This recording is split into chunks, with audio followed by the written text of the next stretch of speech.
Selamat sore teman-teman. Perkenalkan, nama saya Hermanus Blin Moses Sedakunya, NIM 310118016. Pada kesempatan kali ini saya mau mempresentasikan tugas proposal saya yang berjudul Hubungan Kompensasi dan Kepuasan Kerja Karyawan. Yang pertama, pengertian kompensasi. Kompensasi merupakan segala sesuatu yang diterima, dapat berupa fisik maupun non-fisik, dan harus dihitung dan diberikan kepada seseorang, yang umumnya merupakan objek yang dikecualikan dari pajak pendapatan. Kompensasi terdiri dari beberapa hal, misalnya pemberian gaji, bonus, tunjangan, serta pemberian cuti terhadap karyawan. Kebijakan kompensasi pada dasarnya merupakan dukungan yang diberikan perusahaan terkait dengan jaminan kesejahteraan bagi karyawan, di mana kesejahteraan karyawan menjadi pemicu dalam upaya memberikan jaminan kesejahteraan karyawan.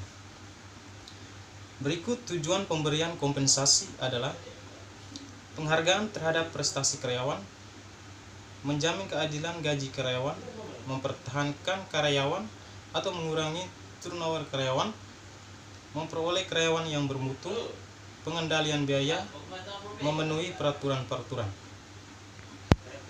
Berikut bentuk-bentuk kompensasi dalam perusahaan adalah: yang pertama, upah atau gaji karyawan, insentif khusus untuk karyawan, tunjangan pekerjaan untuk karyawan, dan fasilitas untuk karyawan. Yang selanjutnya, faktor-faktor yang mempengaruhi besarnya kompensasi. Yang pertama, tingkat biaya hidup. Yang kedua, tingkat kompensasi yang berlaku di perusahaan lain. Yang ketiga, tingkat kemampuan perusahaan.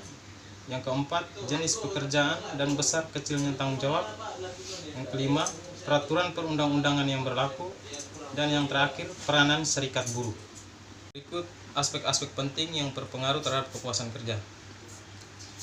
Pertama, saya mau menjelaskan tentang kepuasan kerja. Kepuasan kerja adalah sikap atau perasaan karyawan terhadap aspek-aspek yang menyenangkan atau tidak menyenangkan mengenai pekerjaan yang sesuai dengan penilaian masing-masing pekerja. Aspek-aspeknya antara lain kompensasi dan gaji, imbalan lainnya, keamanan kerja, kepercayaan antara karyawan dan manajemen, kesempatan untuk menggunakan keterampilan dan kemampuan di tempat kerja, stabilitas finansial perusahaan, hubungan karyawan dengan supervisor, rasa aman di tempat kerja yang meliputi tidak adanya rasa cemas terhadap kekerasan, apresiasi ide oleh supervisor.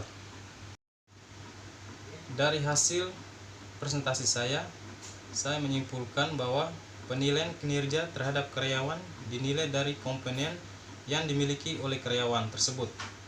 Pemberian insentif yang diberikan oleh perusahaan harus sesuai dengan hasil yang telah diupayakan oleh para karyawan. Dalam pemberian upah yang adil kepada karyawan, tentunya akan meningkatkan produktivitas kerja dan kinerja karyawan menjadi lebih baik. Dalam kata lain, karyawan memiliki motivasi kerja yang tinggi. Begitu juga sebaliknya, jika upah atau bonusnya rendah atau tidak sesuai dengan kerjanya, maka produktivitasnya juga pasti rendah. Oleh karena itu, hubungan dari kompensasi dan kinerja karyawan sangat erat kaitannya dalam kemajuan sebuah perusahaan. Dari presentasi saya, kurang dan lebihnya saya mohon maaf. Selamat sore.